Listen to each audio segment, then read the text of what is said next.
بسم اللہ الرحمن الرحیم۔ صرف 5 منٹ کا مدرسہ قرآن و حدیث کی روشنی میں 135واں دن 15 جمادی الاولیٰ۔ نمبر 1، اسلامی تاریخ۔ غزوہ احد میں مسلمانوں کی آزمائش۔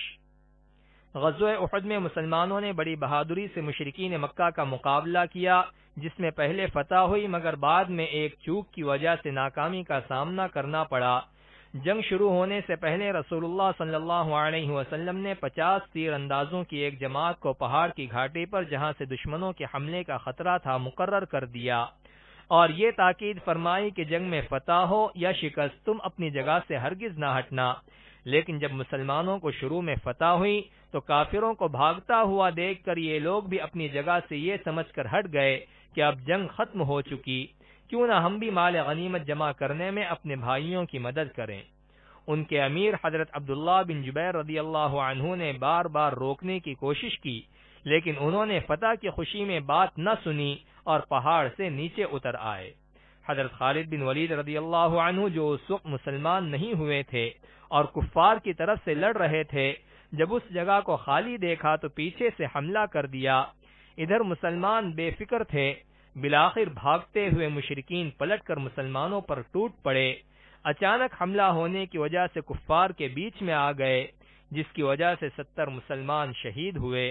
آپ صلی اللہ علیہ وسلم کا سر مبارک زخمی اور ایک مبارک دانت بھی شہید ہو گیا۔ نمبر 2، اللہ کی قدرت۔ ناک قدرت الہی کی نشانی۔ اللہ تعالیٰ نے انسان کے چہرے پر ناک بنائی، جس سے چہرے کی رونق بڑھ جاتی ہے اور چہرہ خوبصورت و خوشنما معلوم ہوتا ہے۔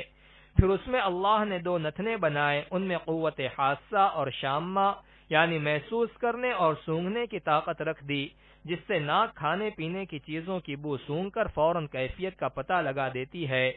یہی ناک تازہ ہوا کو بھی سونگھتی ہے جو دل کی غذا ہے، جس سے اندرون کی حرارت برقرار رہتی ہے۔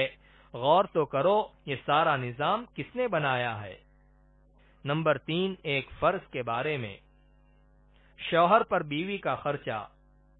رسول اللہ صلی اللہ علیہ وسلم نے فرمایا، تم پر واجب ہے کہ تم عورتوں کے لیے قاعدے کے موافق کھانے اور کپڑے کا انتظام کرو۔ فائدہ: شوہر پر واجب ہے کہ وہ بیوی کے لیے اپنی حیثیت کے مطابق روٹی اور کپڑے کا انتظام کرے۔ نمبر 4، ایک سنت کے بارے میں۔ سواری پر سوار ہونے کے بعد کی دعا۔ رسول اللہ صلی اللہ علیہ وسلم جب سفر کے ارادے سے نکلتے اور سواری پر بیٹھ جاتے تو 3 مرتبہ اللہ اکبر فرماتے اور یہ دعا پڑھتے، سبحان الذی سخر لنا ھذا وما كنا له مقرنین وانا الى ربنا لمنقلبون۔ نمبر 5، ایک اہم عمل کی فضیلت۔ اللہ کے لیے محبت کا بدلہ۔ رسول اللہ صلی اللہ علیہ وسلم نے فرمایا، اللہ تعالی قیامت کے دن فرمائے گا، میری عظمت کی وجہ سے آپس میں محبت کرنے والے لوگ آج کہاں ہیں؟ میں آج ان کو اپنے سائے میں جگہ دوں گا، جبکہ میرے سائے کے علاوہ کوئی سایہ نہ ہوگا۔ نمبر 6، ایک گناہ کے بارے میں۔ پڑوسی کو تکلیف دینا۔ رسول اللہ صلی اللہ علیہ وسلم نے فرمایا، جس نے اپنے پڑوسی کو تکلیف دی اس نے مجھے تکلیف دی، اور جس نے مجھے تکلیف دی اس نے اللہ کو تکلیف دی، اور جس نے اپنے پڑوسی سے جھگڑا کیا اس نے مجھ سے جھگڑا کیا، اور جس نے مجھ سے جھگڑا کیا تو اس نے اللہ تعالی سے جھگڑا کیا۔ نمبر 7، دنیا کے بارے میں۔ دنیا کی رغبت کا خوف۔ رسول اللہ صلی اللہ علیہ وسلم نے فرمایا، میں تم سے پہلے جانے والا ہوں اور میں تم پر گواہ ہوں، تم سے ملنے کی جگہ حوض ہوگی اور اب میں یہاں کھڑے ہو کر اسے دیکھ رہا ہوں۔ مجھے اس بات کا اندیشہ نہیں کہ تم میرے بعد شرک کرو گے، مگر اس بات کا ڈر ہے کہ تم کہیں دنیا میں رغبت نہ کرنے لگو۔ نمبر 8، آخرت کے بارے میں۔ جنت کے خادم۔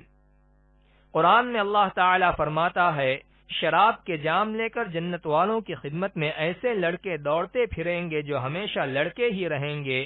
وہ اس قدر حسین و خوبصورت ہیں کہ جب تم انہیں دیکھو گے تو ایسا محسوس ہوگا کہ وہ بکھرے ہوئے موتی ہیں۔ جب تم اس جگہ کو دیکھو گے تو بکثرت نعمت اور بڑی سلطنت دکھائی دے گی۔ نمبر 9، طب نبوی سے علاج۔ معتدل غذا کا استعمال۔ رسول اللہ صلی اللہ علیہ وسلم کھجور کے ساتھ کھیرے کھاتے تھے۔ فائدہ: محدثین کرام فرماتے ہیں کہ کھجور چونکہ گرم ہوتی ہے، اس لیے آپ صلی اللہ علیہ وسلم اس کے ساتھ ٹھنڈی چیز کھیرا یعنی ککڑی استعمال فرماتے تھے تاکہ دونوں مل کر معتدل ہو جائیں۔ نمبر 10، قرآن کی نصیحت۔ قرآن میں اللہ تعالی فرماتا ہے، ہم نے انسان کو اس کے ماں باپ کے بارے میں تاکید کی ہے کہ ماں باپ کے ساتھ اچھا برتاؤ کرے، کیونکہ اس کی ماں نے تکلیف پر تکلیف اٹھا کر اس کو پیٹ میں رکھا اور 2 سال میں اس کا دودھ چھڑایا ہے۔ اے انسان، تو میرا اور اپنے ماں باپ کا حق مان، اس لیے کہ تم سب کو میری ہی طرف لوٹ کر آنا ہے۔